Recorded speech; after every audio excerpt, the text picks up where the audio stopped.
What's up, everybody? Welcome to another episode of Reppin with Gina G, a show where I rep my teams by the Bay. In this episode, I'm repping the San Francisco 49ers. And, this time it's an overreaction show. We talk some shit about, whether it's a loss or a win. And unfortunately, this is where we're going to get in our feels and talk about the loss yesterday and not cry, but well, you get it. Anyway, if you regularly watch, you know that I'm a diehard Niners fan. And so anyways, just a real quick prayers up to the 175 injured men on our roster. Yesterday's game was severely lacking. But I've got a great show for you. We're going to bring back on broadcaster and former Stanford D lineman, Jordan Watkins. We're giving him his chance to brag about his Atlanta Falcons and win. So I hope you guys are going to join us in the chat and push back a little bit. And we're also going to talk about a couple things that did go right. I think Jimmy G deserved a little bit of praise. He did throw some nice, good deep balls, and Brandon Aiyuk had a really good performance. He had his first multiple touchdowns in one game performance. So that was really great to see. So I hope you are going to hit that like button and subscribe if you're not already. And I'd like to welcome everybody in, starting with Jordan Watkins. Welcome back. How's it going? How you doing today, Gina? I'm doing okay. I'm sure you're here to bring it on and throw it at me. No, I'm not. I don't want to throw it at you per se, because again, you were very respectful, obviously, like when we talked about the game. Now there are some people though that they need to hear from me, but no, I'm excited to talk about the game today. It was a really good game from obviously my standpoint. Okay, good. I can't wait. And then next we've got our 49ers faithful family. We've got my sis, Shell. And what's up, Shell? Hi, how you guys doing? Good evening. Shell. Hi, congratulations. Thank you. And for those who regularly watch, Shell is the one that has done my 49ers hype videos. So as always, thank you for doing those. And hopefully we can get more of those in the future. And yes. Great. Thank you and for another. What's that, Jordan? I was saying thank you for your Niners throwback. They were commenting on YouTube saying congrats on the win. So I appreciate it. Oh, great. Yeah, very respectful. Nice. And another regular coming back is Rod Cali. What's up, Rod? What up? ATL guy, good. Hey. From the living in the ATL, not from, but living. Yes. And Rod's going to share what he experienced on Sunday because he was at the game. Oh, yeah, love to hear that. Me too. And last but certainly not least, the guy who runs the ship on Driving to the Top Network, Adam. He's our Steelers fan, and he loves to talk football with us. And he's also sort of in the move of everything 49ers. He just loves talking Niners. I do. It's fun. It's entertaining. Keeps me on my toes. Gets me away from the fantasy football life of just focusing on one team again. Um, And you drafted Brandon Aiyuk for your team, so you must have loved yesterday. 24 points in that league, 23.8, but I'll take it. Should have had more. You should have had more. I agree. You should have had more. Jimmy should have had 4 touchdowns yesterday and not 2. Or yesterday. But we'll talk about. I'm sure we'll talk about the ex-Steeler there.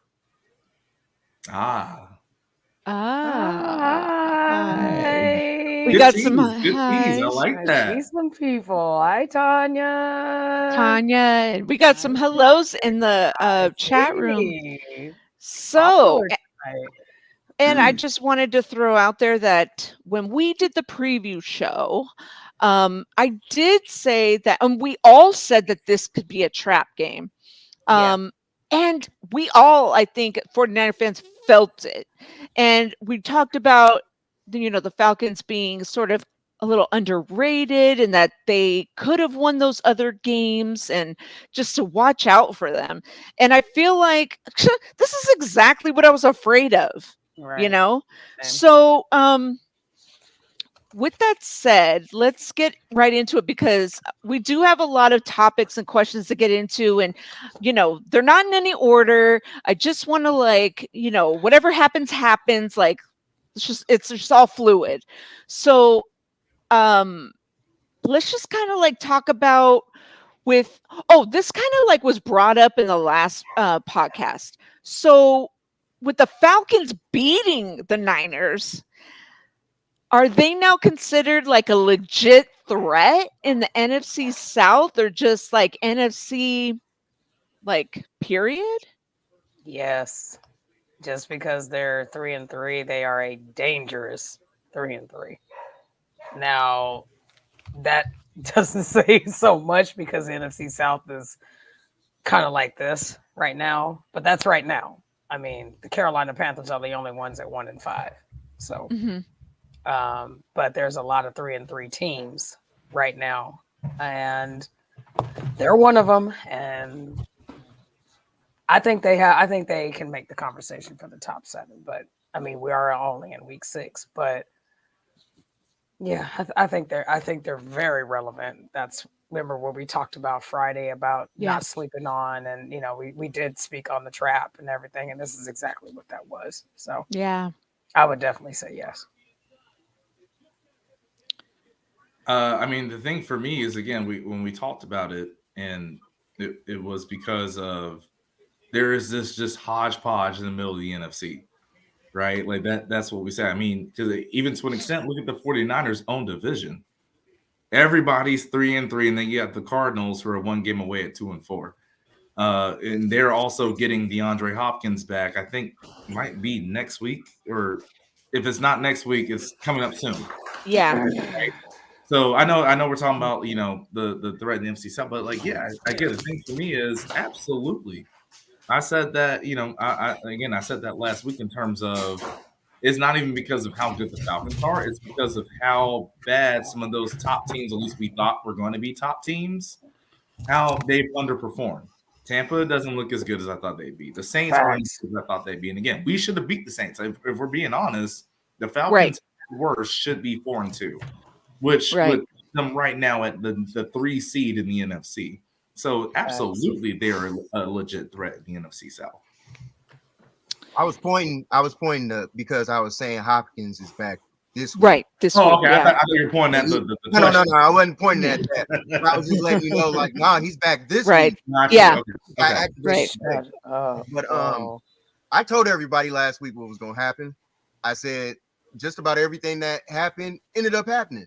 I spoke on Mariota. He only had 1 incompletion. He played the best game of the season yesterday. He sure did. You know what I'm saying? He didn't and that didn't happen until the 4th quarter. It was everything went literally the way that it was supposed to. And I just sat there just like this. I stopped yelling at the TV. Same. I yelled at the TV the whole game, but for the other reason. Exactly. and respectfully so. I understand it. Right. So I was this is a trap game. I seen it.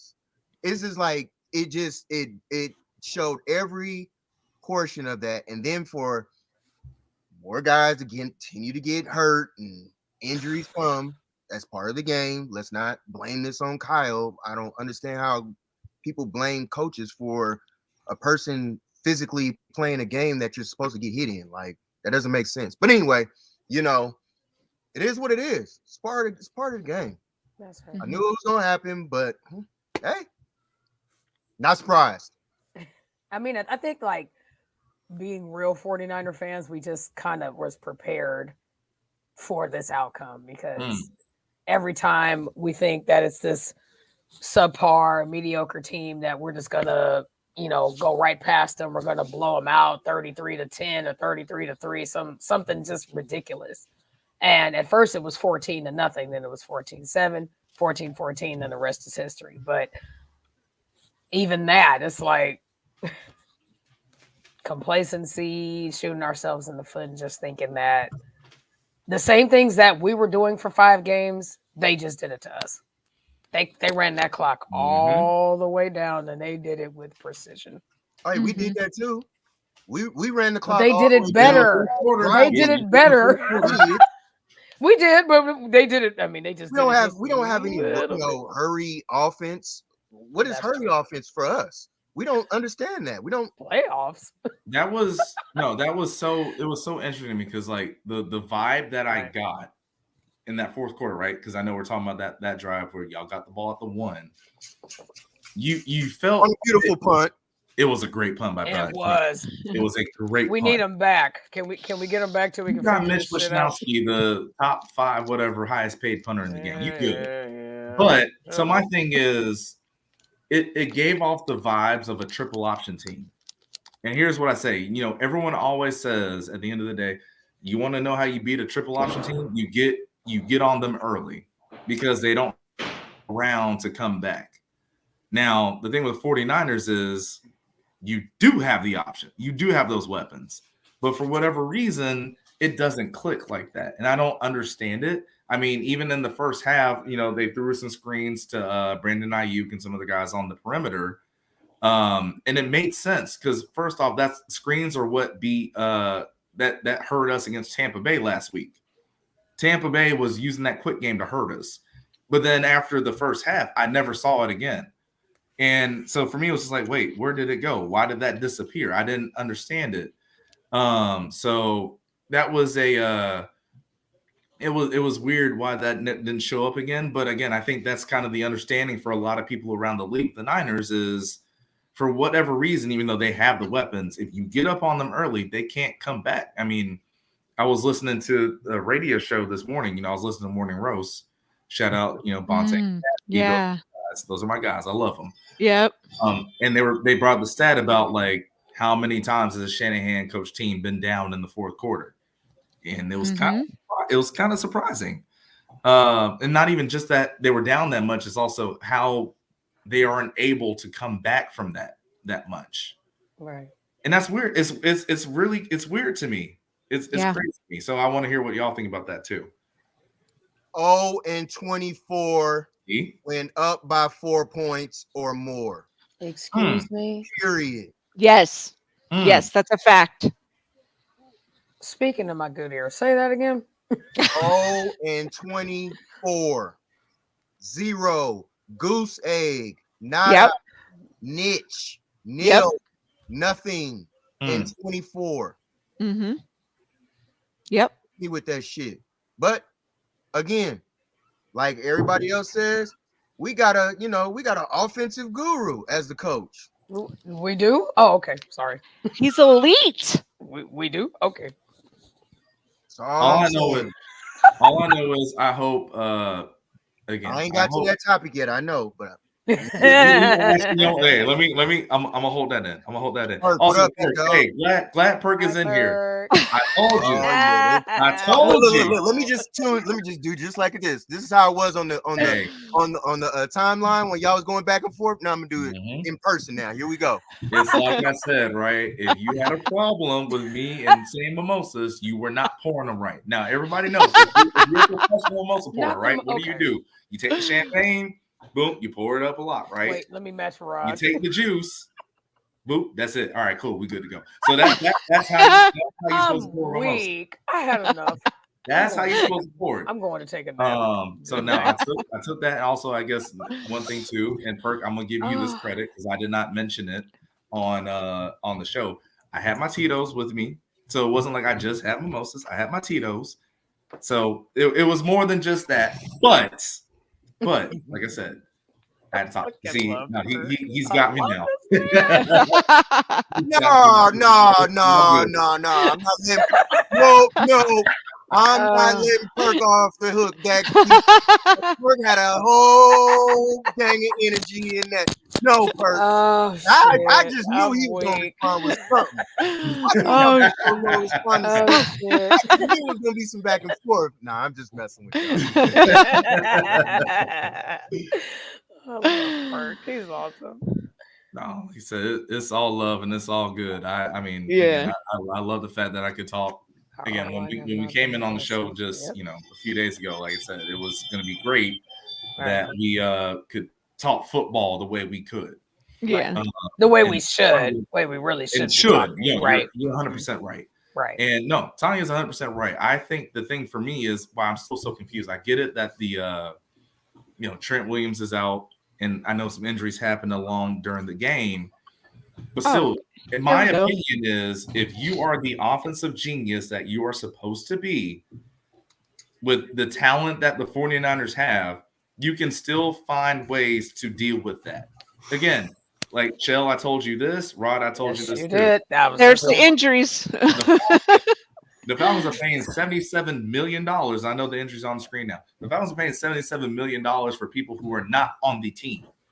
Right. Yet we're still finding ways to get things done. So how is it that Shanahan was the offensive guru, and it's not like there weren't certain things that happened during the game that worked, right? Like they did. How come you don't keep building on that and keep using that to for your offensive game plan? I don't get that. I have one. I think I have an answer to it. I don't know if I'm right. Rod, please jump in. People in the comments, please jump in. Gina, please jump in. We don't have an offensive mind that will pull the trigger when we need them to. Two words. Josh Allen last night. Period. 2 words. We had an opportunity. Actually, I think 2, maybe 3 opportunities to snatch him up, and we did not take him. So hell yes. Hell yeah, he's in the hot seat. He should have been in the hot seat. We just came off a Super Bowl and an NFC title loss. Oh.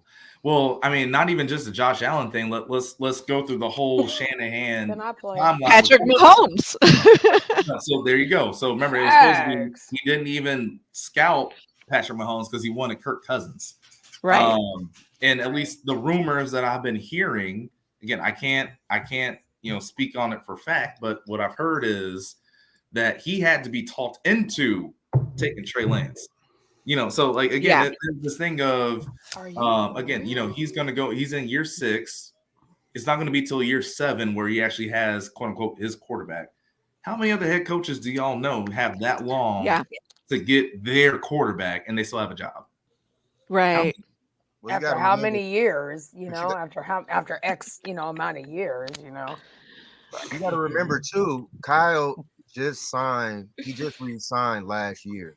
Right. So he's not on no hot seat. Sad to say, he's not now. I think we got to lose a couple of games like in a row, and the offense is not moving for it to be now he's on a hot seat.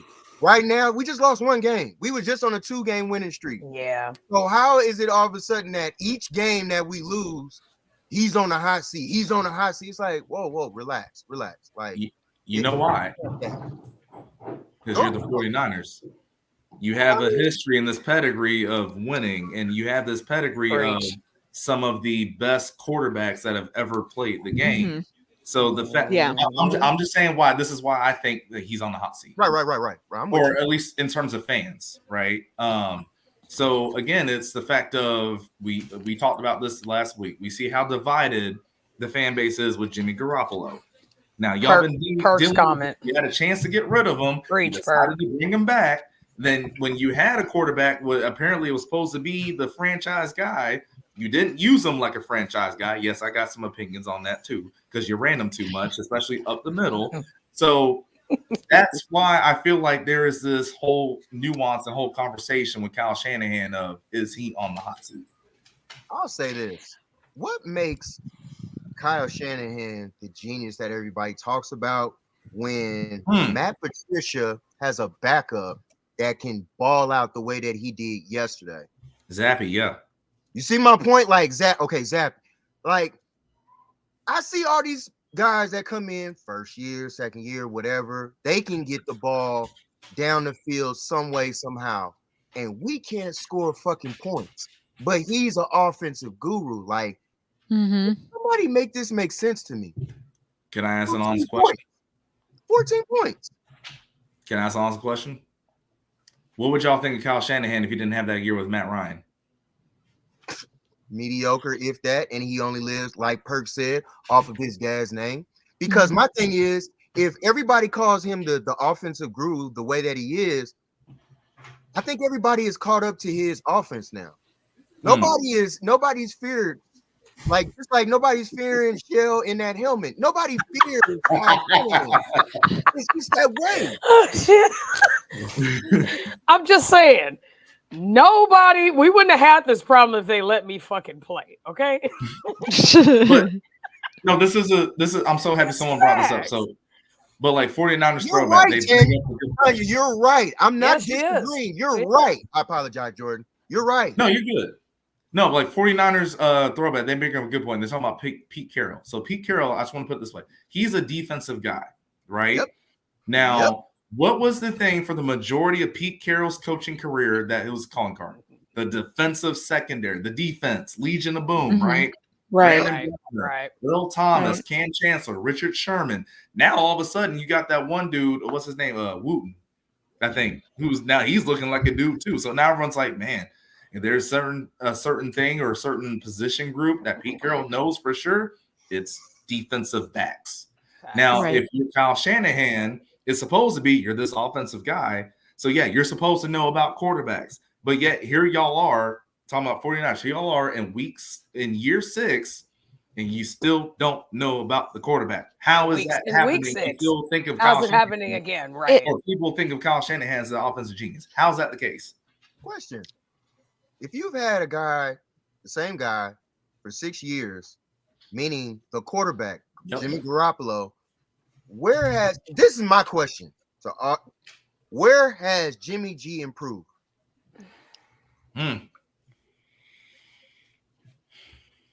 Why is it better? You read a question? When he asked that, why was there this whole awkward ass silence? That's my whole point. There's no improvement. The thing is I strongly, firmly believe that Jimmy was never going to be traded.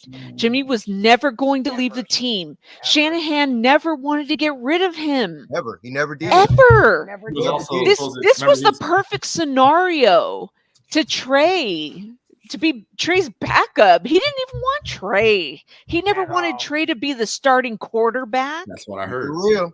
That's what I heard. I don't even think he's coming back. And look how it worked out. Look how it worked out. Look how it worked out. At the time, too, Jimmy, though, was supposed to be paid $27 million. You ain't going to pay somebody to ride the bench. Right. Exactly. You ain't going to pay someone to ride the bench $26 million. Like, the only reason why he came back is because they came to that negotiation where they got that contract cut down. I think also for Jimmy, it was kind of realization, you know what? Yeah, for the most part, $26 million, people ain't going to really. No one wants that. No one wants that. Well, nobody wants to pay that. Right, exactly. Nobody wants to pay that. And they knew that. But look, who's going to come out 20-something for a shoulder and the hand and everything else? You didn't know what you were going to get. But look at the division in the organization. Look at the fan base. Mm-hmm. If you think about this, and this is something that I just thought about literally just now. Why is it that you have people who that are on Trey's side, and then you have people that's on Jimmy's side, right? But when the common denominator is Kyle. It's always been Kyle. It's always been Kyle. I was waiting on this time and this moment to talk about Kyle. Oh, listen. Let's go. And I walk every week, and I sit here and I go, this ain't making sense. Why we sitting up here as an organization and we arguing back and forth about this quarterback is this good, this quarterback is this good, regardless of the fact of however we look at it. At the end of the day, Kyle Shanahan is not setting us up for success on the offensive side. It makes no fucking sense how you can have all these players, these top-notch guys on your receiving team. You somewhat schemed up some stuff last year with Debo, and it worked for it led us to get to the NFC Championship. Mm-hmm. Look what it did this year. Anytime you sit Debo in the backfield, look at what teams do now. I watched what Atlanta did yesterday. The UFO. Someone's in the backfield. I'm like, y'all not even trying to scheme nothing else? Like, how am I, as a fan, watching this dude, and I even call it out, it's going to Debo. It's going to Debo. So here's my other question, right? It's predictable as fuck, man. Like, we need to be unfucking predictable. Like, I agree. 6 years ago. If you're an offensive guru, that's what you're supposed to be able to scheme up. So here's my question: was Danny Gray active yesterday? Predictable. No. Was Danny Gray active? No, he wasn't. Okay, but I know George Kittle was. Danny Gray could have sat right next to me. Supposedly it was his toe, but I heard he's in the doghouse because Shanahan don't like rookies. Heard that before. We've heard that before. Okay. So my thing was George Kittle was active, right? So my question was, why was it Ray McCloud? And I know, like, these were good balls by Jimmy, right? Like, I'm a Jimmy critique your person, right? But like, I got to give credit for Chris. He threw two really good deep balls down. He did. He did. Why was it Charlie Warner? I think that's his first name. It's Warner. And Ray McCloud, the ones getting designed up those plays, and not George Kittle, who y'all paying all this money for. Yep. And then again, whoever is supposed to be active, to be the receiving threat down the field. Like, why is that the case? I want y'all to help me with that because I don't get that. Hold on. Were they open? I mean, obviously they dropped the ball, right? But that's my point. That's what I'm getting to. Like, it's a personnel thing, though, right? Like, again, you're paying all this money. George Kittle is one of the highest paid tight ends in the league. You're paying them all this money, and I think y'all also remember this more so than I do. How good George Kittle is when you get him the ball down the field. Mm-hmm. Why is George Kittle getting these plays or getting these targets down the field like Charlie Warner or Ross Dwelly the week 1 against Chicago? You remember when Ross Dwelly dropped that ball in Chicago? Why? Well, I know George Kittle, he was hurt that game, so that makes sense. But they're getting those targets. Why is George Kittle not getting those targets? If you look at what Perk literally just put in there, is exactly what I was about to say. Literally. I was literally about to say that. Perk, I know, because we've been talking about this for 3 years, bro. I sat here and looked at that each and every time, and I go, I'm not mad at the players for getting their money. Get your money. You're supposed to take care of your family and then some. It is what it is. If the organization is enough to give you money for that, it is. I agree with it. But at the end of the day, the play caller, the person that is so whatever he is, I don't call him a guru. Now, if somebody can explain to me what makes him a guru at this juncture, please holler at me and let me know. Because he's fucking trash right now. It makes no sense that anybody can tell me that you can score 14 points with one player, and after that, you can't get the ball no more in the end zone. You can't even get a fucking field goal. Like, come on. And the thing for me, quick shout out to my partner in crime. What's up, Ishii? Okay, go ahead. What's up, Ishii? No, I'll say this. Like, even if, all right, cool. Let's say you're the one, you're taking Kittle on that deep post, right? Well, guess what? If the defense expects it, guess what that means? Something else is going to be open. I can tell you what was open. If it's not open, that means that you've got Kittle, who's supposed to be one of the better weapons in the league. He's going to be able to make a play. So I still don't understand why he doesn't get those looks, get those routes. It doesn't make sense to me. Because at the end of the day, now I'll tell you this: certain stuff that I watched literally because I was right behind it, like Matt, the way you play. I was literally in the end zone portion. I watched everything and how it was lined up, and I said to myself, "Wow, Jimmy, you got plenty of time. You're just not releasing the ball at that time. Some plays, let me make that clear. Some plays, but let me make this clear. Brandon Aiyuk was cooking. Yeah. Barbecuing. I'm talking about every time I watched him yesterday. I'm like, bro, he can't go outside the numbers. So if I he was can't mad go at AJ outside Terrell the numbers, yesterday. what the fuck are we doing here?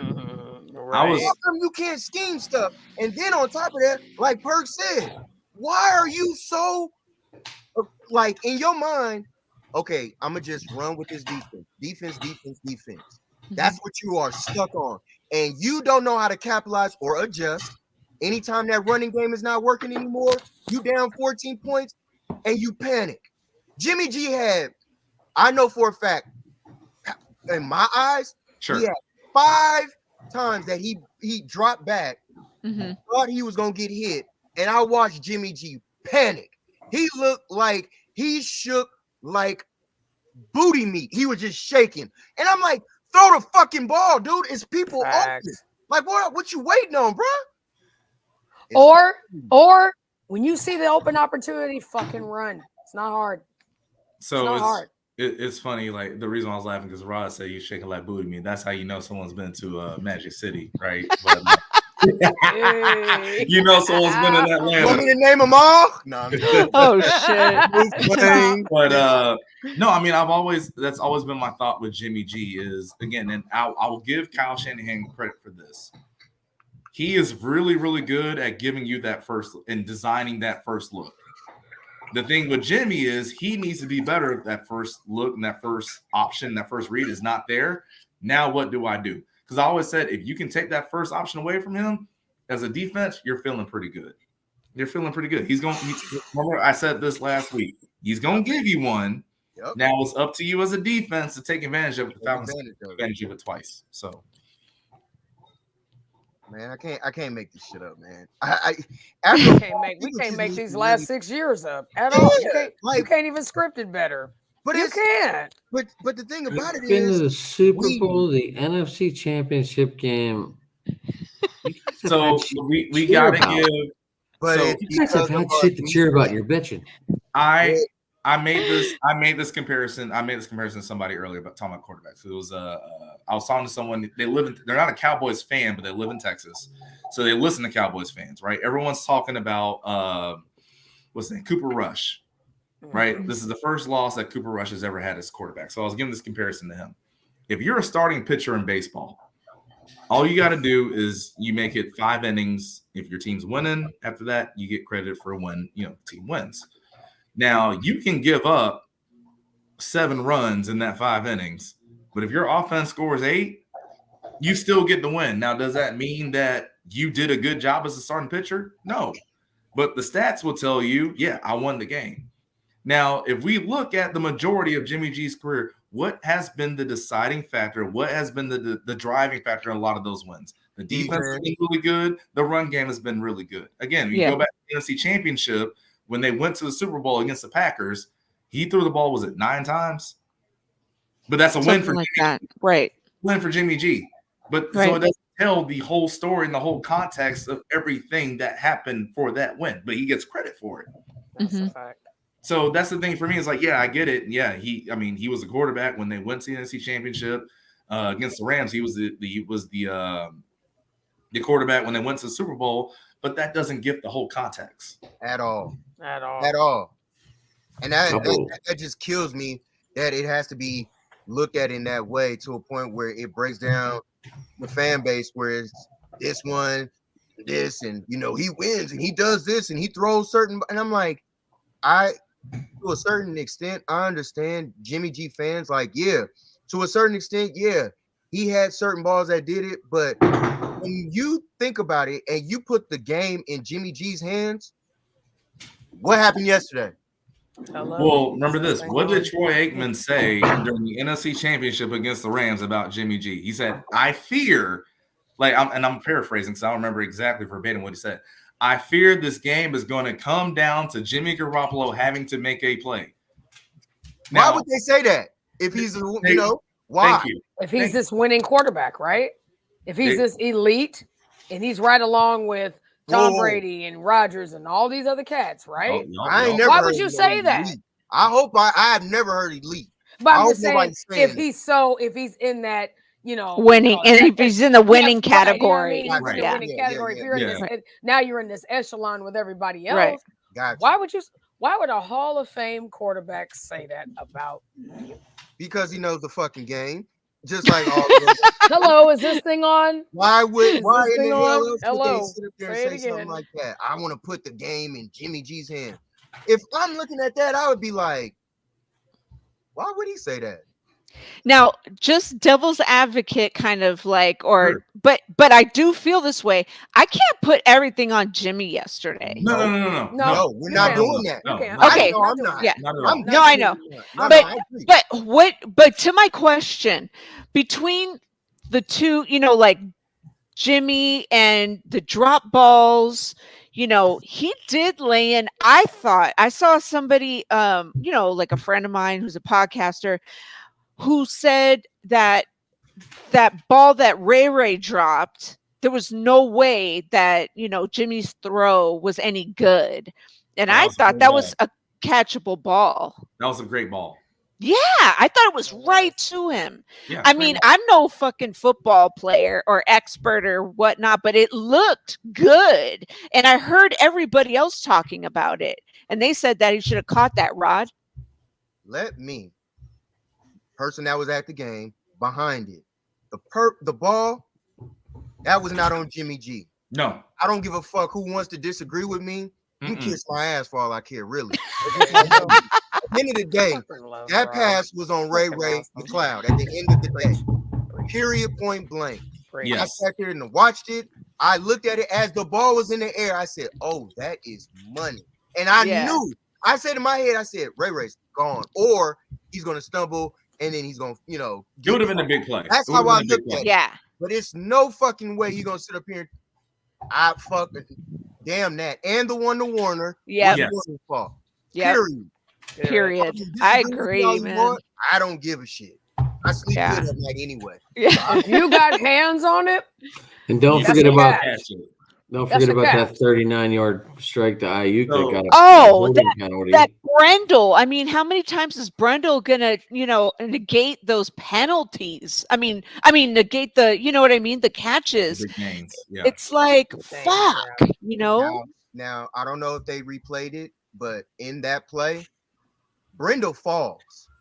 And if you watch the play, when he fell, he never grabbed him. He never grabbed his jersey or anything. You're right. The dude fell on him. Mm-hmm. So it was I agree. Yeah. Like, and that's the part where, like, you got to put context to certain shit that other dumb fucks out here don't know. And that's the part that, like, kind of pisses me off when you see that. Did we not talk about delusionality? Did we not talk about that?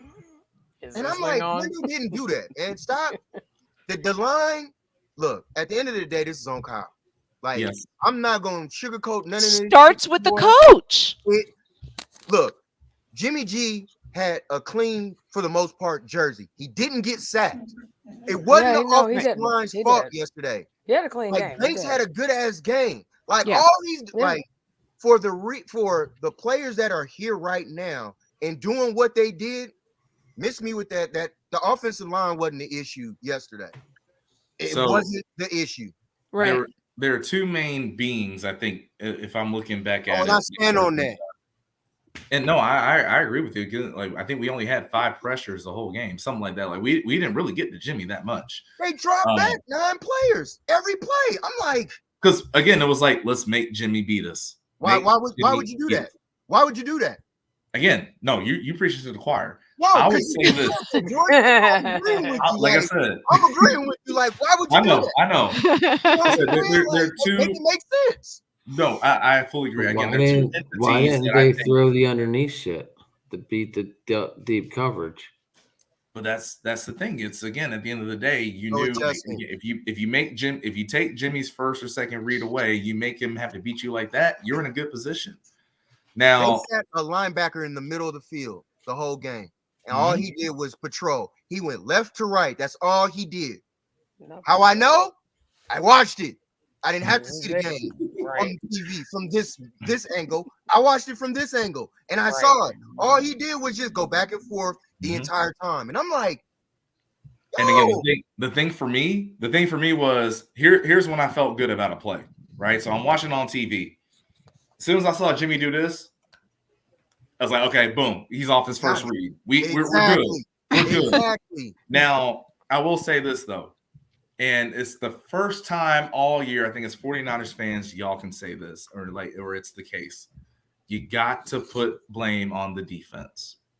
The reason why I say that is because this is the first time all year the 49ers played an offense. Remember, we talked about this too. It was like, I can make the argument this might be the best offense y'all played up to this point. And I know they've had injuries on the 49ers defense.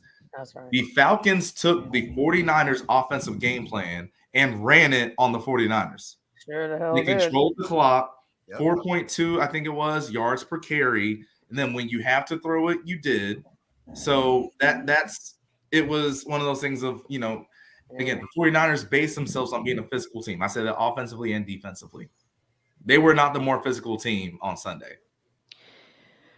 Given the injuries, I mean, there was no way we could even, do anything defensively. And, like to boot, we suck at mobile QBs, and Mariota just fucking had, like you said, the best game of the season, Yes, so I, and go looking at the questions that we were talking about for looking forward next week. I mean, how the fuck are we gonna, come at Mahomes? So, I mean, it's like, but anyways, go ahead. No, here's the tough part about that. Because again, I know we talked about the injuries up front, right, before the game happened. But if I were to ask 49ers fans, and let's assume everyone was healthy, just for a standpoint, right? Like in terms of up front, what was one of the big things of why y'all are so excited and optimistic about the defense? It's depth up front. You have guys that can make things happen. So even though you might be missing some people, it was still, you were expecting and hoping that the depth up front, it would come into play, right? And at least enough to where the offense can then finally, for the first time this year, bail the defense out. It didn't happen. Now, in terms of your question, going into the Kansas City game, you're about to go against a different mobile quarterback, different style of mobile quarterback. Like, I think that if you rush Patrick Mahomes, he's not going to scramble for a 3rd and 13 first down. But what he will do, and again, we got to see what the health of guys like Charvarius Ward, how he's going to look. But he's going to be that guy that's mobile enough to get his guys open. So if you're down your top 2 corners, it's hard to cover somebody for that long if you don't get to them. So those guys are going to get open. And again, Patrick Mahomes is that dude. Now, I know y'all already know this because you experienced it in the Super Bowl. He's going to find them open. So that's more so the big question here. And he just found out how to throw to Juju Smith-Schuster. No, I mean, you see it at what's his name? Sometimes like the chemistry for quarterbacks and receivers, it takes time. I mean, we still haven't seen Allen Robinson and Matthew Stafford still build that chemistry. He still throws a Cooper Kupp every play, which is why Hufanga got that pick, right? The pick 6. I mean, again, you didn't see Hufanga basically make a big deal all game on Sunday. The Falcons game plan for him. So we'll see with that. And I know Shell, she's got her hand raised. So. Yeah, go ahead, Shell. No, I was just I agree with you, but it's like when I think of Patrick Mahomes, I think of Pac-Man, and I just think. And we have we have the replacements coming up on Sunday. So I just go, well, we're either going to have to get all those big, when you play Pac-Man, you get the big circles, right? We have to get those in order to stop this motherfucker. Otherwise, we're not stopping him. And it's also a question of, are we going to run the same style of play? Given the injuries, are we going to play the same? Are we going to have a different scheme? Because Andy Reid is coming and he knows how Shanny rolls. Yep. You know what I mean? You know what I'm saying? And I don't know how else to say it except to say, beating them at their own game is I just think it's impossible. And if you're not pulling the trigger and you're not acting when you have a chance to do so against a really good team, I mean, they're still a good team, even though they do look. Our only saving grace right now is they're coming off a loss and they look defeated. But they're in a strong AFC West, very strong. There you go. Right now.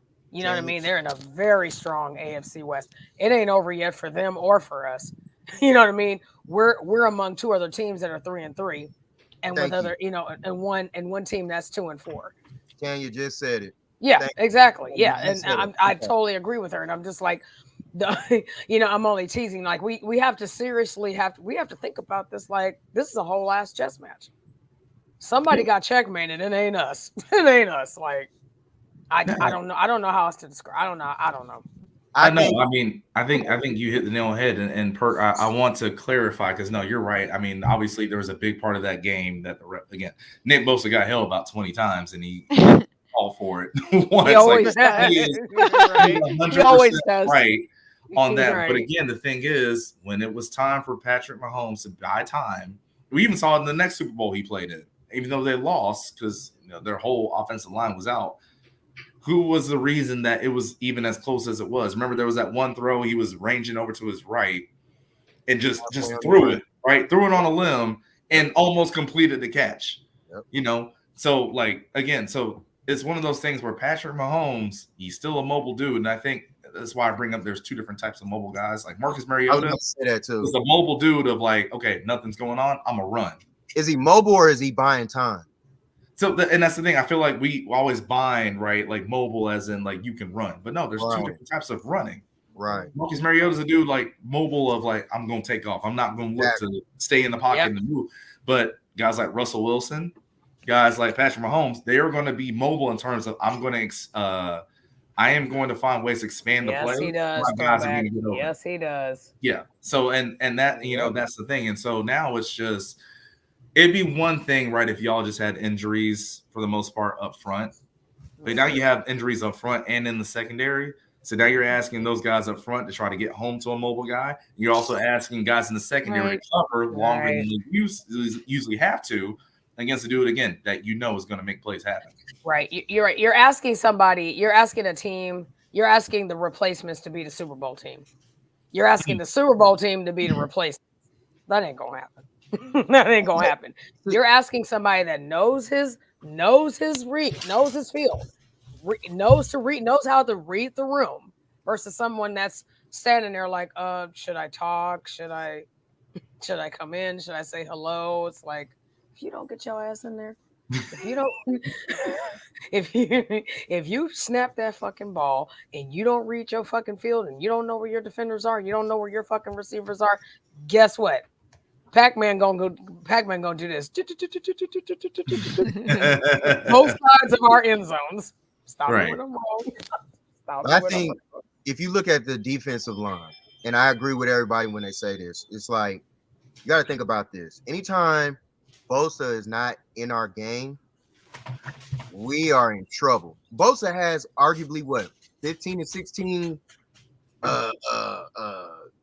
hits on the quarterback by his own in the league before this week. Exactly, by himself. So now that if you put Bosa in there, then you have Drake Jackson on the other side, now you got something that's going in. You have to game plan for Bosa, which is extremely scary. I know the Falcons looked at that and said, oh, we don't have Bosa? Oh, it's about to be easy. And that's exactly what they exposed. They exposed exactly arguably our defensive line. All the starters, if you want to be real, all the defensive line starters are injured right now. Abraham, he walked off the field. I literally watched him. He did it a few times. Yeah, it was back and forth. And I told everybody before the game about his Achilles. And I said that. I said, look, we're playing on a different turf. You got to look at the Achilles and how he's going to play. And what ended up happening, the man slung his helmet off. I saw that. Yeah. And I'm like, then I said, look, man, this is getting scary. Because now when it comes down to our defensive line, the depth that we was talking about and everything like that, they'll be starters, but they're not bona fide starters like they just gonna be you coming in and you got another Bosa right behind Bosa. No. That's not the same. So when you say starters came in and we got all this depth, it's like, yeah, we got depth, but they what's the word I'm looking for? They help what we already have. They complement. There it is. They complement, Bosa and Drake Jackson or Ebukam on the other side. So it's like you and Eric Armstead when he's not hurt. Kinlaw, you kind of see what's happening with him for the past couple of years. It is what it is. But everybody else has stepped up and done what they need to do. Now, to what step up? Our expectations of stepping up is way too high. It's like, yo, these ain't the same dudes that went out there. There's a reason why you have starters, and there's a reason why you have reserves. No, absolutely. And I want to clarify. I'm not trying to say that someone's supposed to come in and beat Bosa. There's only one Nick Bosa. I fully get that. But I think even the thing for me was I was watching the game. There was a sack that happened earlier in the game. The 49ers, they did like this rap stunt, right? And usually, at least when I was playing at Stanford and like going against our offensive line, it was what do we usually do? We switch on that. The offensive line switches. So it's kind of like a pick and roll, right? Yep. Like, so you switch. The thing I've noticed about the 49ers is nobody ever switches. And that's usually how someone loops around free down the middle and gets that sack. And I kept wondering, I was like, well, why is nobody ever switching on the 49ers and doing that? And my thing was, well, I guess maybe since I'm not paying attention to the other side of the line, D'Amico Ryans is probably doing a really good job of scheming something up where like you just can't do that, And again, my thought process is, again, like nobody else is going to be Nick Bosa. Nick Bosa is one of one, right? But there are a lot of dudes, at least in that defensive line locker room, that could be starters and would be starters in other places. I agree. But are they starters to a point of our criteria of what we look at? That's where the fan base is a little delusional. I see what you're saying. Say it, Rod. That we got Ebukam on the other side. Let's just go with that side then. Okay, Ebukam goes down. You got Drake Jackson that steps in. Granted, he's a rookie. He's a little bit of a step off because he doesn't understand the exact nuances of the NFL schemes yet. But once he gets it, I feel like he will be a star. I think he's going to be a really good player, yes. Exactly. But what we have behind him, like, come on now. Kevin Givens, don't get me wrong, he's good and been doing good, but nobody's missing him like that if he was the lead. You get my point? Like, Ridgeway, if he's the lead right now, nobody's going, oh my gosh, we gave away Ridgeway. No, he wasn't a starter in the beginning anyway. He's a good role player at what we do, but do you think Armstead is worth $20 million a year? Hell no. Hell no. I could have been said. Well, there you go. See why you need unpredictability? You see? That's all I'm saying. Like, how many games has Buckner missed? That's a good. Yeah, honestly, not very much. But y'all paid Eric Armstead. Hello, is this thing on? Is Trent Williams and Bosa going to play next week? It was a side look for me. So I think Nick Bosa probably will. From what I've read, at least so far, obviously they haven't had a chance to do many practices. Yeah, I think they're on track to. Trent can come back this week, but I'll be interested. Like, I really want to know if I don't know who the Chiefs defensive coordinator is off the top of my head. But there is no offensive coordinator. You know what? That Shanahan is the offensive coordinator. No, I'm saying for the Chiefs. No, the Chiefs. Oh, isn't it Eric the enemy?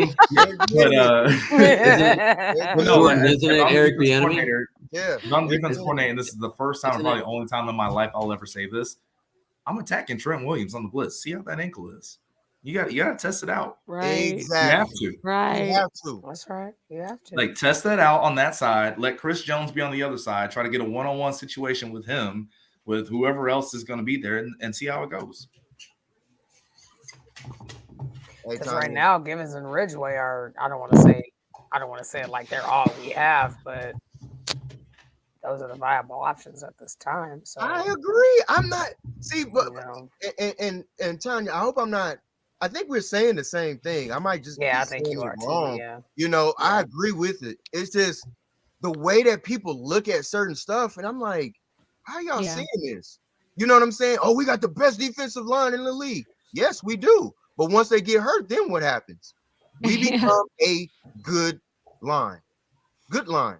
We're not great anymore now. Obviously, how many sacks did Mariota have yesterday? I think he had one. It was Akeem Spence that had it.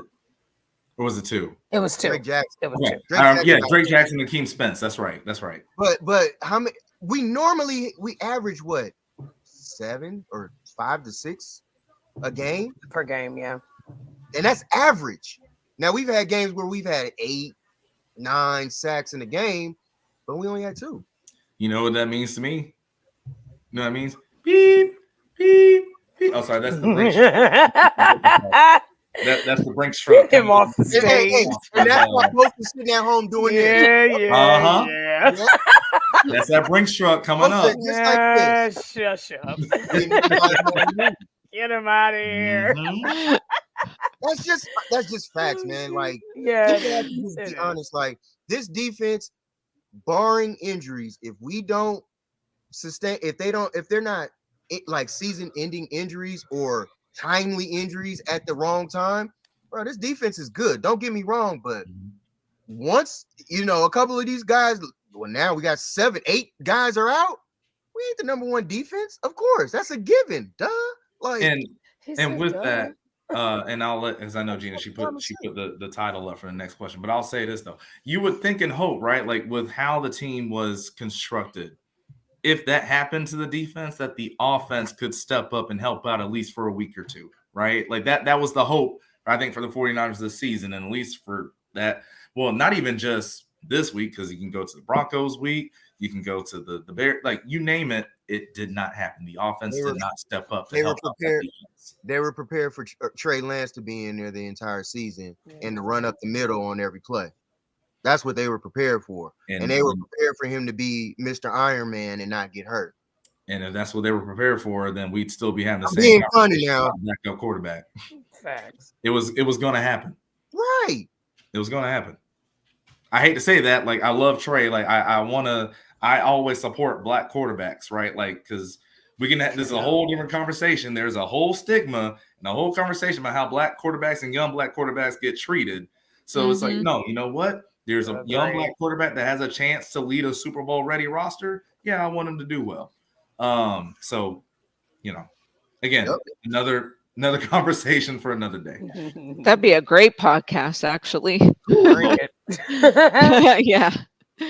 No, the question, I mean, like I said, the questions are just flowing. I mean, whatever, we kind of talked about this anyway. I mean, can we beat the Chiefs? I don't know. I mean, we kind of talked about it, right? Yeah. But go ahead. Oh no, I was just gonna say, what I want to know is, why are we so bad in the second half? And there was a little bit of talk about it on Twitter. It's like, what is up with Kyle and his fucking time management issues? And like, if you guys want to talk about something else, like, obviously, we could talk about whatever. I don't even care. There's just so much to go over. But what we didn't like really get into was well, what didn't we get into? Shit, I feel like we talked about everything. Oh, here's one. Okay, what was the difference maker? 49ers injuries on defense. Okay, what won or lost the game?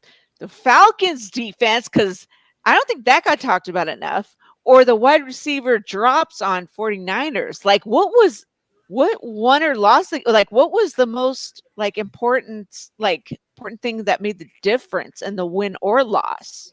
I wonder what Rochelle has to say. Go ahead, Shell. Yeah, I was quiet. When you raise a hand, you know it's gonna be good.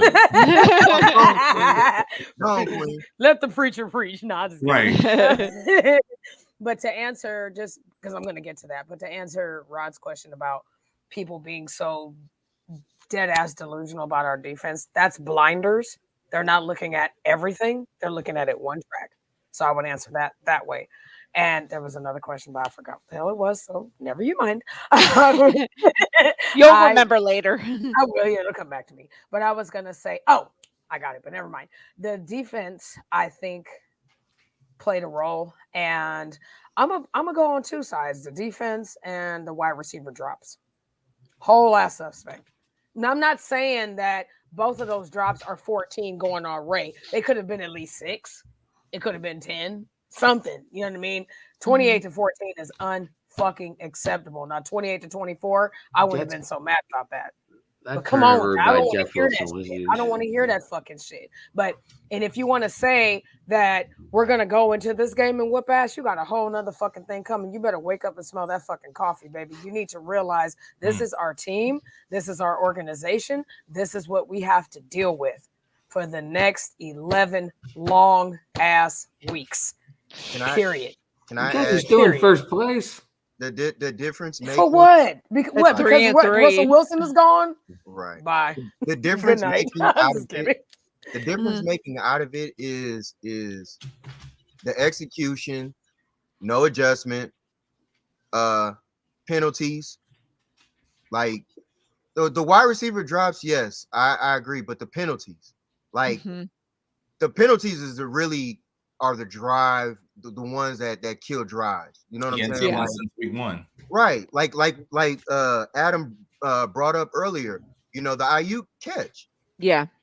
The Brindle, infamous phantom holding. Like, granted, they at the end of the day, they still gave it to us, but the penalties killed us too. Like, we can't keep getting penalties the way that we did. On top of that, we can't sit up there and look at, okay, after the penalties, then what you gonna do, Kyle? And Kyle's not setting anything up. We don't run in the second half for whatever reason. I don't even understand. That's what I was going to talk about. Go ahead, Rod. That's what I was going to talk about. The 8-minute drive for no points. The 8-minute drive at the end, I swear, I looked at the clock and I said, okay, we got 8 minutes. We can, if we run this and we score on this drive, we hopefully can stop something, and then we can get the ball back with maybe 2.5 minutes at best. And that's how I was looking at it. And I'm looking at, they keep huddling up, and I'm like, where's the sense of urgency at? We got 8 minutes left and we down 2 scores. What are we doing here? Right. No adjustment. Kyle flustered, and he looks like Jimmy G in the pocket. On the sideline. Like, I don't know, man. It's trash. So, Shell. That's what I was going to talk about, the second half and why we continue to fuck up in the second half. Or we fuck up in the first half and then want to try to be the hero in the second half. We've been going through this since last year. It's nothing new. The only time we had a good season was 2019. That's it. Second best offense, second best. We were pretty much first, second, or third on all sides, on all facets of the ball, right? And that was the only year with Shanahan. Wait, but he's a genius. Right. But my point is this: you cannot fuck up in the first half and then want to be the hero in the second. You cannot be comfortable in the first and then want to sit back and just go, okay, it's the Falcons or whatever, or the Raiders or whatever the case may be in the second half. You don't sleep on any fucking team. You keep that playbook fucking open. There is no excuse for that. Mariota isn't. Hello, he ain't me. Okay, I can play better than that. I can play better than that. And I can't even see what that fucking hell. It's crazy. But dead ass, it's like a little old lady driving the big old Cadillac and then she has to use the phone book to see over the the dashboard. It's like that. Yes. You cannot do that. This is the NFL. We all know what that means. Not for long, right? Yeah. We got people that have been here. I know it very well. Right? Talk to him, Jay. Let him know. I'm trying to tell you. But the more we sleep and get comfortable and think that this team is going, what are we, 3-3? So now we're going 14-3. We lose next week. Oh, we're going, 13-4. Wake the fuck up. Yeah. Oh, wake the fuck up. If we lose this week, I promise you, it's gonna be a bonfire of people coming at it with Kyle Shanahan's head. And Rod, it's gonna be another 3-5. Get ready. You know what? Why we can't have any What is it? Any shootouts with anybody like on offense? Outside of that Saints game a few years ago. There you go. Yeah, even exactly. Even that, I mean, that had to come down to the last possible Right. play. And he was in his bag in that game. He sure was. Yeah, he was. Right. He had Emmanuel Sanders throwing to most. Thank you. You was about to say what I was about to say. Thank you. But guess who he the best also game used a lot in that ever. game? George Kittle. George Kittle. Where is George Kittle? Yep. You got a And Emmanuel the face Sanders mask. pass that goes out and it goes to what is it, Mostert on the sideline, score for a touchdown. Why we can't get these trickery plays to throw defenses off? And I get tired of hearing people make these excuses about Kyle, about he's scheming something up. He runs the play 3 times, and something else opens up. And I'm like, why can't he be consistent in what the fuck he's doing? Like you said, why can't he just stay in your bag? So That's you know it. what moment during the Take game the on bill, Sunday? pay when I it. The was- fuck. You know what moment during the game on Sunday I was actually nervous? So usually what happens Why? with the 49ers is the first drive, right? The scripted plays. That is where they dominate, right? They usually start off coming out the gate. They just go down the field. They make it look easy. Sound Now, like Friday. The thing the Falcons did was say, "Oh wait, we stopped them early. Okay, we're feeling kind of good." Then next thing you know, the next drive, boom, they go down the field, make it look easy. Second drive, boom, go down the field, get screen Aiyuk and all those things. Like I said, I was mad at AJ Terrell because again, AJ, you are in man coverage. Why are your eyes in the backfield on a whip route going to the side? You're not getting supposed to be cooked. there. And that's why he got cooked because his eyes are in the backfield trying to jump a route. But anyway, it was you saw. It was like, oh, I think Shanahan might have something on us. But then it went away. It was the opposite. It was the opposite of what usually happens for the 49ers. But just to let you know, even on the pass when Ray dropped his, he cooked Terrell on that play. That was it was more like a zone coverage that had safety help up top. Like they had it bracketed. It was gonna take a perfect throw to beat it. And Jimmy G made the perfect throw. He threw that from the position I was in, and I sat back. I was like, "Oh, that's a dime right there," and he dropped it. I was like, "That's not on." It was a perfect throw. On Jimmy. I'm sorry, that's not on Jimmy. That's on Ray. I don't 100%. stumble. I don't care about none of that. At the end of the day, if you stumbled, if you was running fast enough, it still hit your hand. Why you didn't dive if you stumbled? For the most part, there's only, I would think, like maybe it wasn't a punt coming at him. He was trying to run underneath it. Man, that man can't touch a cold. I mean, that's the thing. Like AJ had outside leverage. He knew he had safety help over the top. So again, it's one of those things where I think for the most part, there's only 3 or 4 quarterbacks I would even think that would even trust to make the throw. Jimmy G is not one of them, but he made it, and he made it, right? But you see the hesitation. When we go by the normal, when we go by the normal throws, the defense wasn't expecting that throw. Sure. And it caught them off guard. Yeah. Because it's Jimmy. Right? 60 yards from Jimmy? The actual throw to Brandon Aiyuk on the penalty. That ball, nobody saw coming. Because guess what? What is Jimmy G known for not doing? Not throwing outside of the numbers. What did he do?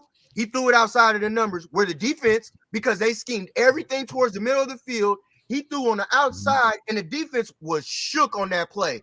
I said to myself, here we go.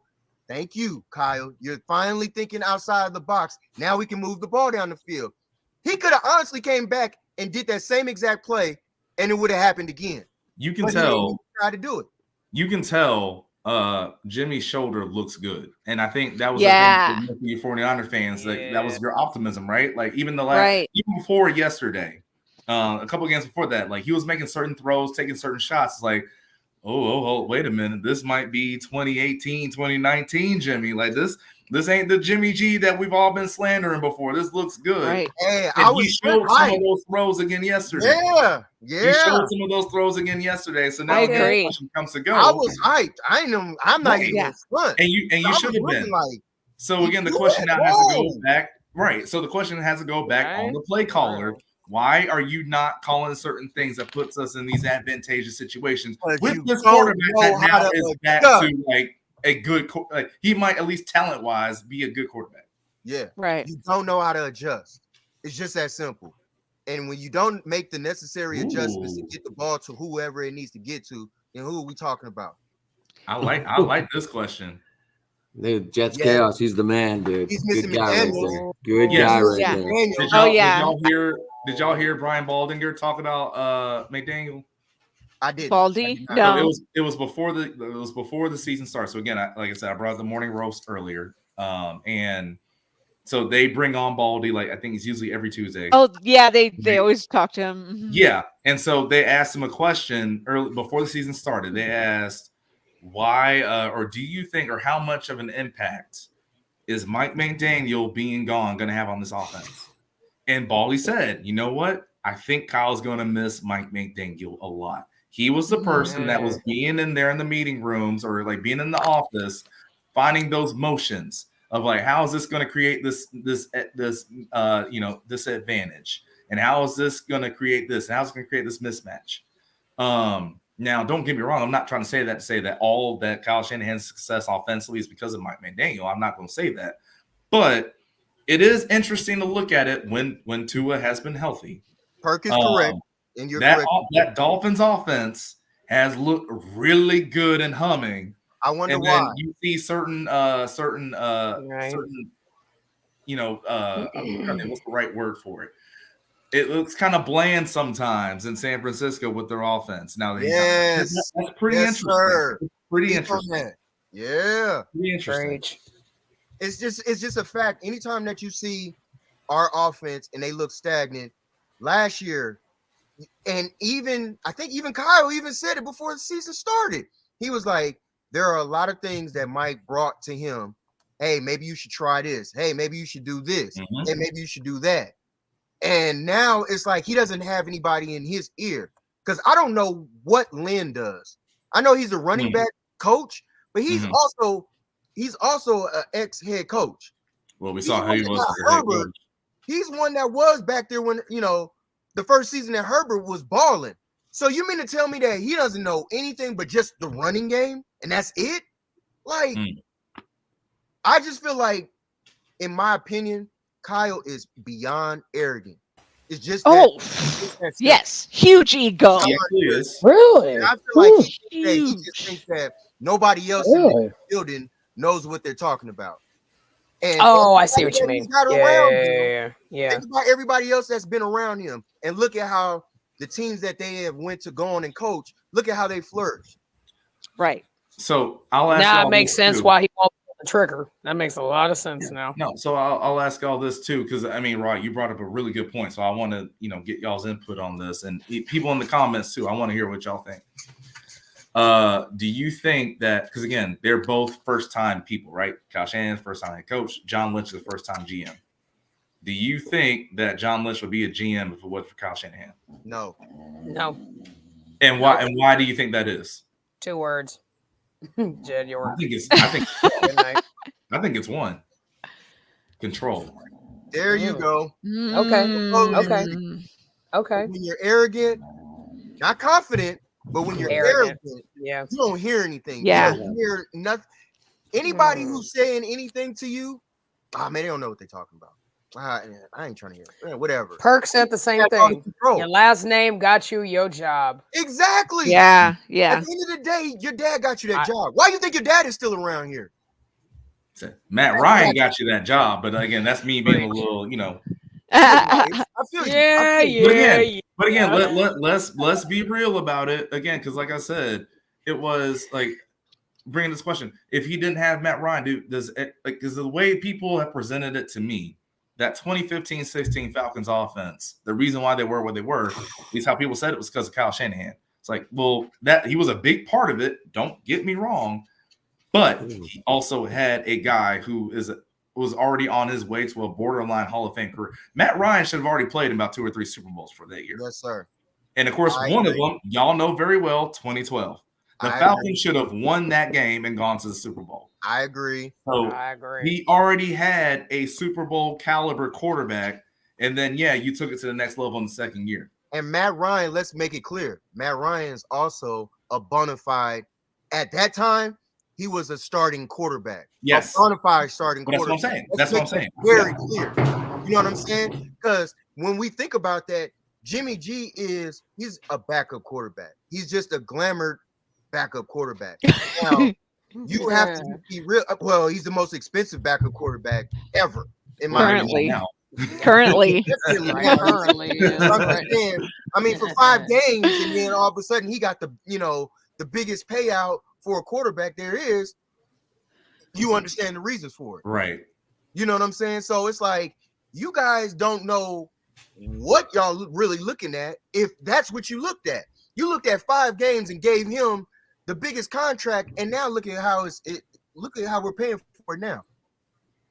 Look how we're paying for it now. Like, he came in with those 5 games halfway knowing the playbook. All he did was just point dudes, go that way. You go that way. And now throw it. And remember what he said after the Seattle game this year? Like, this was very telling. He said this at the Seattle game in terms of when he got to throw the ball around. He's saying, yeah, that is how we used to do things around here. He said it. He said it. All he's going to do is give you the backup of what Perk has been saying, I've been saying, because I saw it years ago when Perk told me it.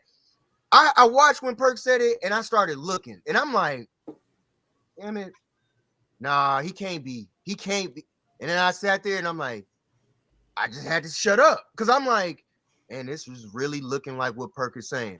And I watched people, they came after, look at what we doing, and look at how far we going, and all this, and I'm like, y'all missing the bigger picture of what Perk is really saying. The grand scheme of things. Exactly. Like, Perk is really preaching to y'all and telling y'all, like, look, at the end of the day, if somebody get hurt, this man can't get us to this promised land like the way y'all talking. Right. And it's like you say, you got to look at the why. Because again, I told people this last year, right, during y'all's playoff run. So this man, Jimmy G, almost threw the same interception in all 3 games. All 3 Going out to the right, onto the boundary. He threw it against Dallas. Yep. He threw it against Green Bay. Yep. And he threw it against the Rams too. Yes, he threw sir. the same pick in all 3 games. All 3 games. At the end of the day is, again, because I know the question on the board, so I want to kind of transition to it. Like, you talk about the 49ers defense, right? The 49ers defense, yeah, they can carry you, but guess what? This ain't the 2000s or this ain't the 2005 or whatever. So you can't be the Ravens with Trent Dilfer. You can't be the who else had it? It was the Buccaneers. Was it Brad Johnson? The NFL is not like that anymore. Right. You better be able to put up points. And again, at the end of the day, so my thing is, let's make this hypothetical. If it came to a matchup in the playoffs with Tampa Bay versus the 49ers, who do you think is going to win and why? It's the Bucs, because I trust their quarterback more than I trust the 49ers quarterback. Because both the teams have really good defenses, right? Like, those are the 2 best linebacking cores probably in the league. The obviously y'all can play the run. And I'm saying this like if healthy. We know the answer to this. I have been laughing about this comment. We know the answer to that question. I'll say this. Spoken like a true tourist. Spoken like a true tourist. Why this is. So it'll make sense. I'm gonna give all the reasons why. Yeah. I don't hide it.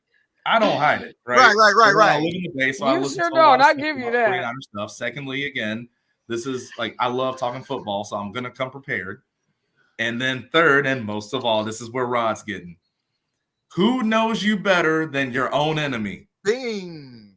Who knows you better than your own enemy? No. Like I said, I'm still mad at Kyle Shanahan, so I come prepared for stuff. So no, there's 100% that. But again, I'm not on the Falcon show. I'm on the 49ers show, so I better be ready. And then it's just homework, man. Y'all just got to be prepared for it, man. Well, okay, so if we're talking about homework, are we looking at the subject? Or are we looking at the object? Subjectively. Gina, what do you think of Jets Chaos comment about Matt LaFleur being the offensive coordinator next year? Well, he was already with the Niners, though. Why would he get fired? From Green Bay? Yeah, he wouldn't get I'm just fired. asking. Just Chaos put that comment up there. Yeah, I saw that. I just don't think he would get fired. They are 3-3 right now, but that remains to be seen. Yeah, I don't think he would get They fired were from awful. one bad season. I don't think he would get fired from one bad season. He'd have to go 1-17, 3-14. You know what I mean? He'd have to go like 4-4. Yeah. And even then, even to McFleur, he's got a whole, like, his offense is different now. Like, his receiving core is arguably rookies for the most part. They're young. They got a whole different young core. So it's like they're kind of adjusting and stuff. And now Randall Cobb might be out for a while too. And there you have it. So it's but he's older than dirt. No, Tanya. You good, Tanya. I'm with you. Trust me. Yeah, I understand what Randall Cobb isn't he like 85? Right. Why is he still in the league? But he's the safety. Because he's Aaron Rodgers' best friend. Thank you. I was like, he's a safety blanket for Aaron Rodgers. That's the reason why he's still there. He gets thrown to like what 2 times a game. He's averaging like 8 catches a game right now. Whatever. He's not what he is. Do people actually draft him on fantasy draft day? I have no idea. Come on, he's in the 12th round. Give me a break. I'm not worried about no fucking Randall Cobb. You go get Cobb off waivers. Exactly. Not waivers. Randall Cobb is the least of anyone's fucking worries. All right. This is my I don't give a fuck voice.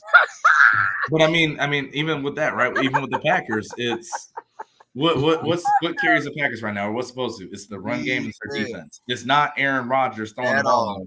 It's the defense in the run game. That's what's supposed to be carrying them to being a good team. Exactly. AJ Dillon and Aaron Jones. And Aaron Jones, yes.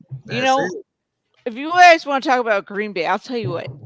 Devontae Adams, they fucked up when they fucking got rid of Devontae. They let that guy walk, and it was the stupidest thing they ever did. Adams First of all, they should have never drafted Jordan Love. That's mistake number 1.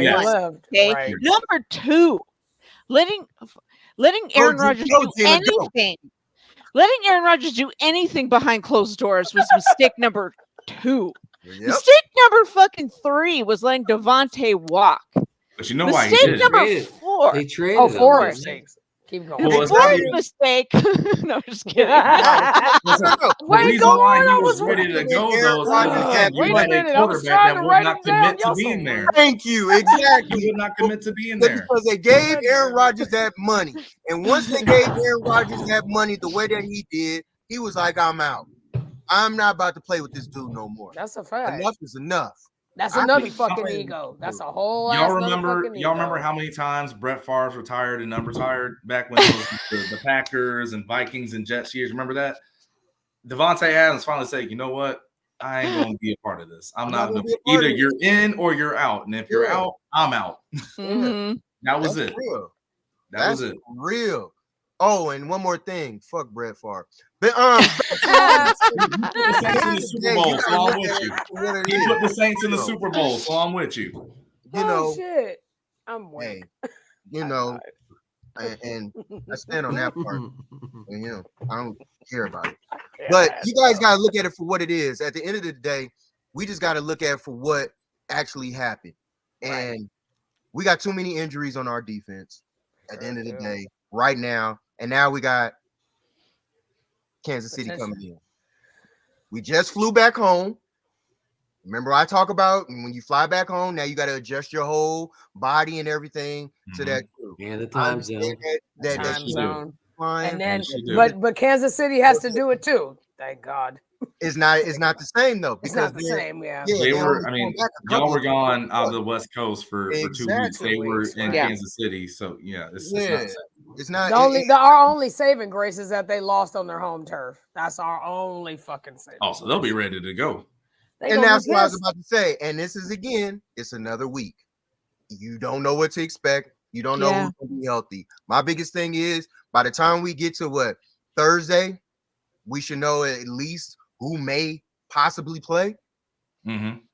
That's There's it. so many game time decisions. It's not even funny. Do you want to play a pissed off Mahomes? We got a whole fucking grocery list of game time decisions plus pissed off fucking sideshow Bob. I mean Patrick Mahomes. And good luck. we're going on the hope that he plays pissed off. I want to see a pissed off Shanahan. We won't, girl. I want to see him he'll be mad. No, listen.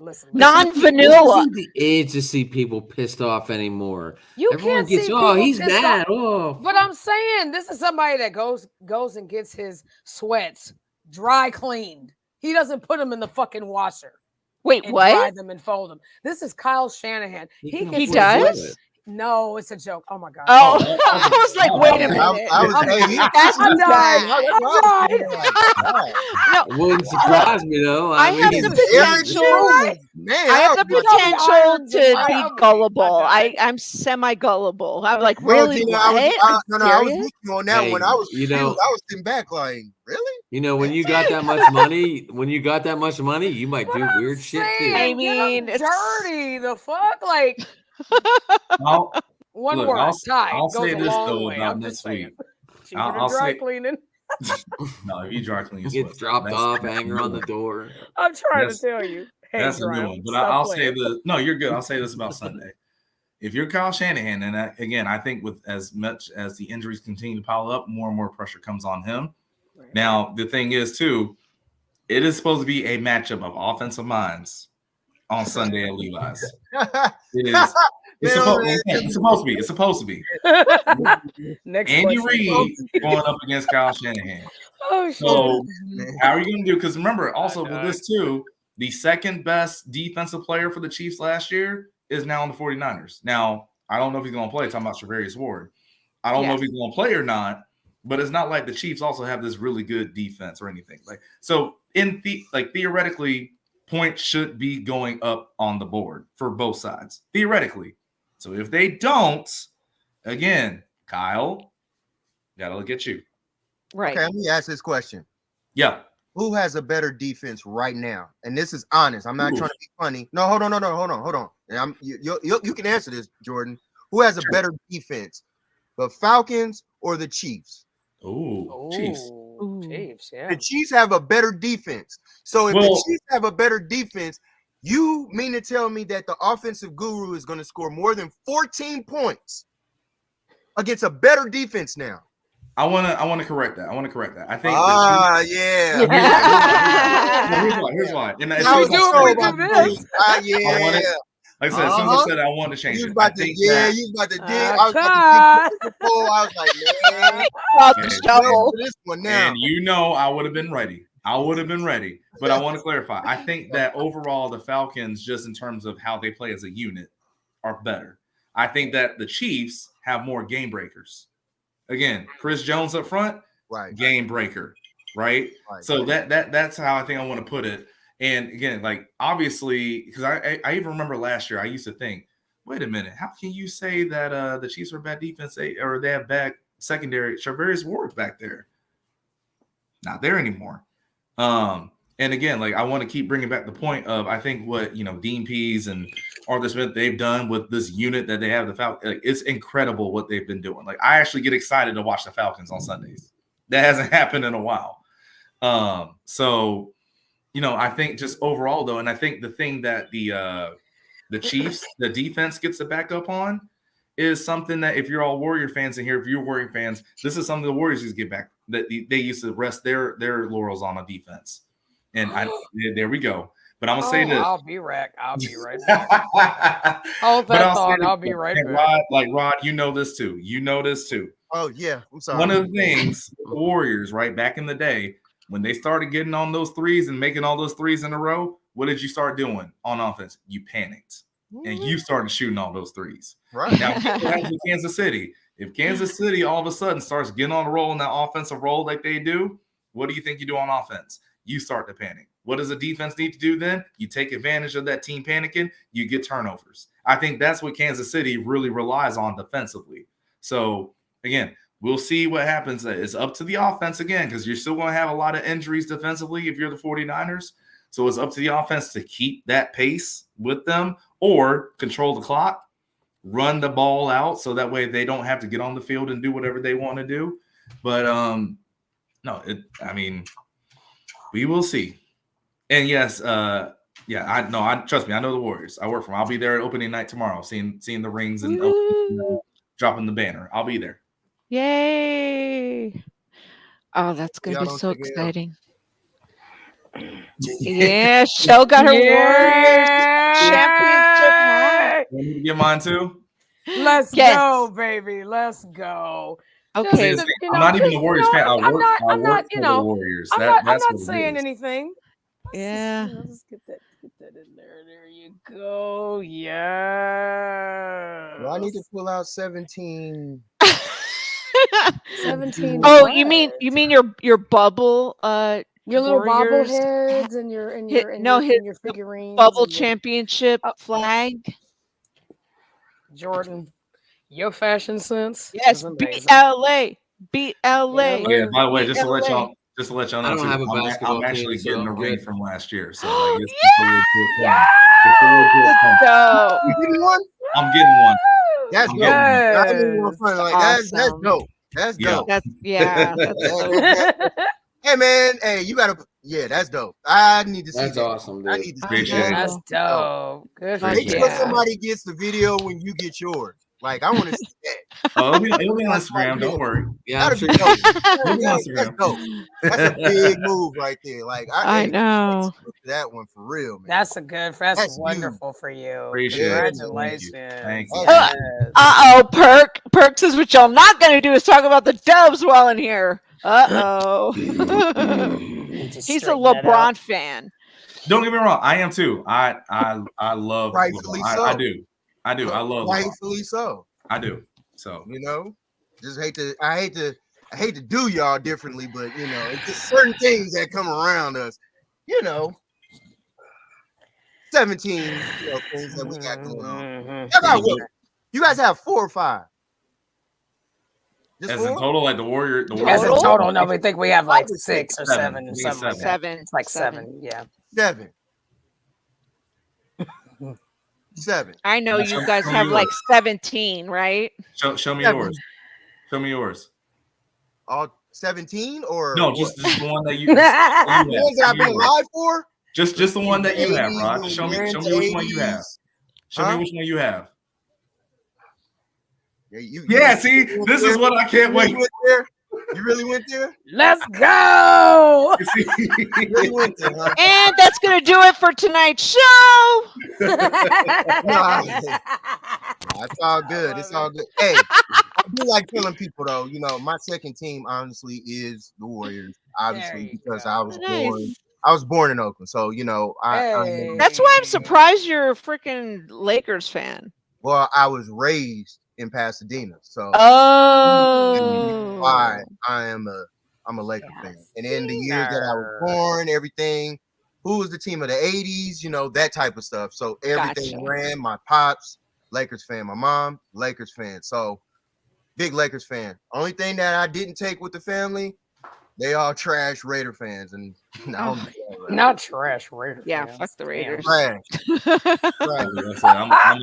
I'm all Atlanta. Everything. So before I started working with the Warriors, it was Falcons, it's Hawks, it's Braves, all of them. So nice. Dominic and Spud Webb, baby. Now there you go.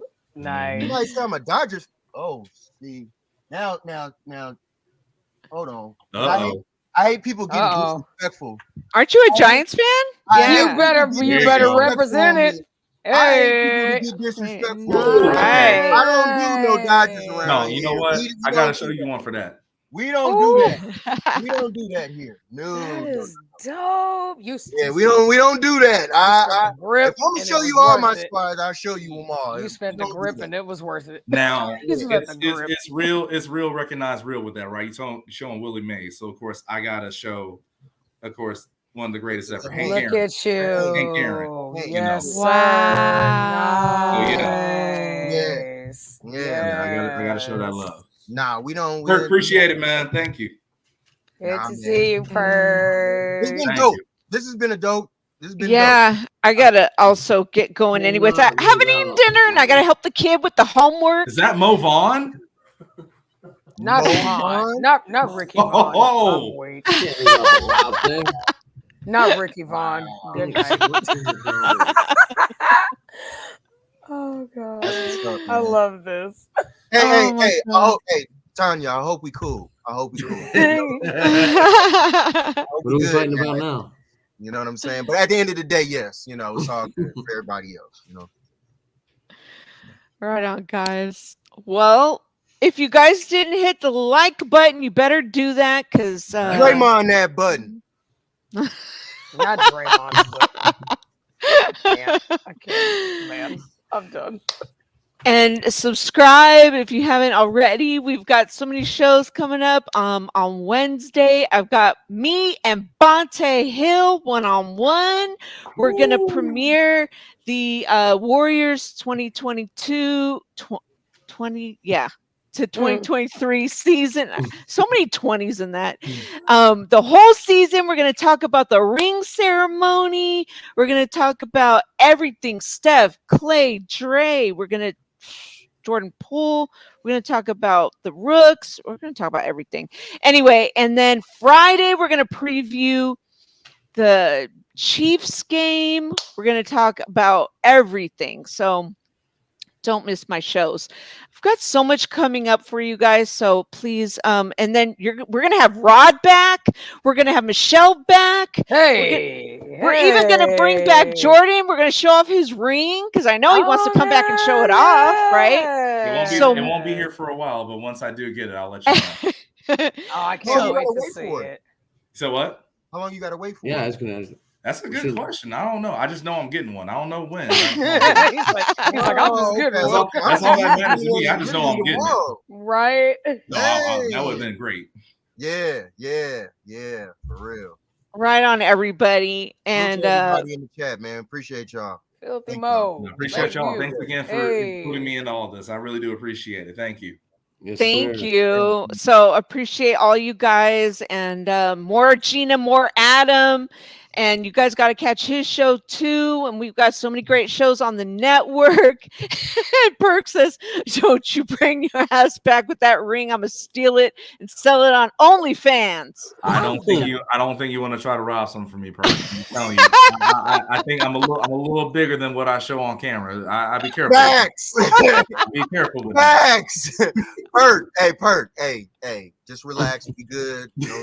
Or else he's going to shoot you with a mimosa coming out the screen. I can't. Good night. Hey, oh, God. Good time. I love it. Oh, shit. All right, Perk. I love you guys. And with that said, see you guys later. And remember, as always, go Niners! Niners! Hey! Love Dirty ya. Birds. Dirty Birds. Yeah. See y'all, everybody. Bye. Bye. y'all. Love y'all. See y'all.